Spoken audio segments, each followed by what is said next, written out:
നമസ്കാരം. America Iran യുദ്ധം വെടിയൊച്ചകളിൽ മാത്രം ഒതുങ്ങുന്നില്ല. അത് ഇന്ന് സാമ്പത്തിക രംഗത്തേക്ക് കൂടി പടർന്നിരിക്കുകയാണ്. ആയുധം കൊണ്ട് തോൽപ്പിക്കാനാകാതെ വന്നതോടെ ഇറാനെ സാമ്പത്തികമായി ഞെരുക്കി മെരുക്കാനുള്ള ശ്രമത്തിലാണ് അമേരിക്ക. ഇറാനെതിരായ ഉപരോധം ലംഘിക്കാൻ സഹായിച്ച 35 വ്യക്തികൾക്കും സ്ഥാപനങ്ങൾക്കുമെതിരെ പുതിയ ഉപരോധങ്ങൾ ഏർപ്പെടുത്തിയെന്ന് അമേരിക്ക വ്യക്തമാക്കി. ഇറാന്റെ ഷാഡോ ബാങ്കിംഗ് ശൃംഖലയെ തകർക്കാൻ ലക്ഷ്യമിട്ടാണ് US ട്രഷറി വകുപ്പിന്റെ നടപടി. ഭീകരവാദ പ്രവർത്തനങ്ങൾക്കും ഉപരോധങ്ങൾ മറികടക്കാനുമായി കോടിക്കണക്കിന് ഡോളർ കൈമാറാൻ ഈ ശൃംഖല ഇറാനെ സഹായിച്ചുവെന്ന കണ്ടെത്തലിന്റെ അടിസ്ഥാനത്തിലാണ് നടപടിയെന്നാണ് വാദം.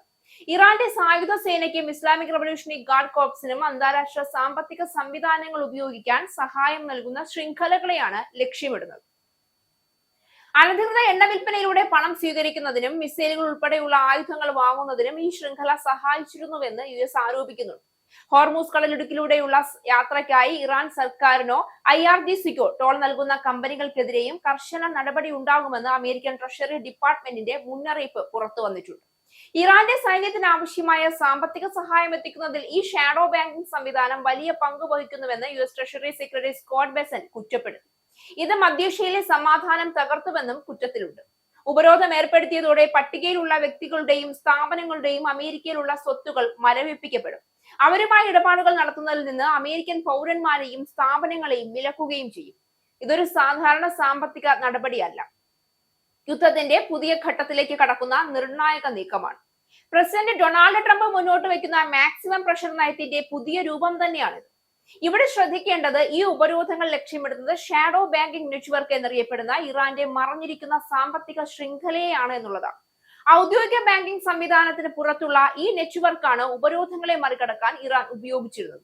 അതായത് യുദ്ധത്തിന്റെ ഈ ഘട്ടത്തിൽ അമേരിക്കയുടെ ലക്ഷ്യം വ്യക്തമാണ്: ഇറാന്റെ സാമ്പത്തിക ശ്വാസകോശം തന്നെ അടച്ചുപൂട്ടുക. സൈനികമായി നേരിടുന്നതിന് പുറമെ സാമ്പത്തികമായി ശ്വാസം മുട്ടിക്കുക എന്നതാണ് വാഷിംഗ്ടണിന്റെ പുതിയ തന്ത്രം. എന്നാൽ ഈ നീക്കത്തെ ഇറാന്റെ നിലവിലെ രാഷ്ട്രീയ പശ്ചാത്തലത്തിൽ വിലയിരുത്തുമ്പോൾ ചിത്രം കൂടുതൽ സങ്കീർണമാകും. യുദ്ധത്തിന്റെ സമ്മർദ്ദത്തിൽ ഇറാനിൽ അധികാരം കൂടുതൽ കേന്ദ്രീകരിക്കപ്പെട്ടിരിക്കുകയാണ്, പ്രത്യേകിച്ച് ഇസ്ലാമിക് റവല്യൂഷണറി ഗാർഡ് കോർപ്സ് എന്ന സൈനിക ശക്തിയുടെ കൈകൾ. ഈ സംഘടനയ്ക്ക് സാമ്പത്തിക മേഖലയിൽ പോലും വലിയ സ്വാധീനമുള്ളതിനാൽ ഷാഡോ ബാങ്കിംഗ് നെറ്റ്വർക്ക് തകർക്കുന്നത് സൈനിക രാഷ്ട്രീയ ശക്തിയെ നേരിട്ട് ബാധിക്കുന്നതാണ്. അതേസമയം അമേരിക്കയുടെ ഈ നീക്കത്തിന് 2 തലത്തിലുള്ള ലക്ഷ്യങ്ങളുണ്ട്. ഒന്നാമത്, ഇറാന്റെ യുദ്ധശേഷിയെ ദുർബലപ്പെടുത്തുക. എണ്ണ വിപണിയിലും അനധികൃത ധനപ്രവാഹങ്ങളിൽ നിന്നുള്ള വരുമാനം കുറയ്ക്കുന്നതിലൂടെ സൈനിക പ്രവർത്തനങ്ങൾ തുടരാൻ ഇറാനെ ബുദ്ധിമുട്ടിലാക്കുക. രണ്ടാമത്, ആഭ്യന്തര അസന്തോഷം വളർത്തുക. സാമ്പത്തിക പ്രതിസന്ധി ശക്തമാകുമ്പോൾ ജനങ്ങൾ ഭരണകൂടത്തിനെതിരെ തിരിയുമെന്ന കണക്കുകൂട്ടലാണ് ഇതിന് പിന്നിൽ. പക്ഷെ യാഥാർത്ഥ്യം അത്ര ലളിതമല്ല. ചരിത്രപരമായി നോക്കുമ്പോൾ ഇത്തരം കടുത്ത ഉപരോധങ്ങൾ പലപ്പോഴും വിപരീത ഫലം സൃഷ്ടിച്ചിട്ടുണ്ട്.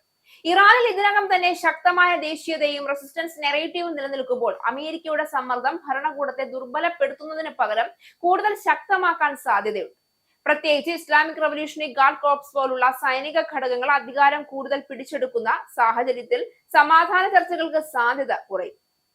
ഇതോടൊപ്പം ആഗോള രാഷ്ട്രീയ പ്രത്യാഘാതങ്ങളും അവഗണിക്കാനാവില്ല. അമേരിക്കയുടെ ഉപരോധങ്ങൾ മറ്റ് രാജ്യങ്ങളെയും സമ്മർദ്ദത്തിലാക്കും.